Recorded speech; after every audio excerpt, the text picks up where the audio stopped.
araw ko na sila. Gayan nga lang. Wala mo lang. Gayan nakakausap. Sabi ko sa mga Dayan. Iyan niya lang.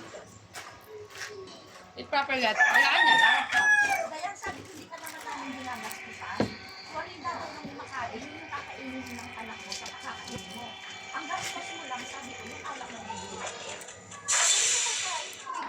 Dayan kami kayo eh. Maski sila ito daw ito eh. Hindi mo naman sila yung kinukan na bisita eh.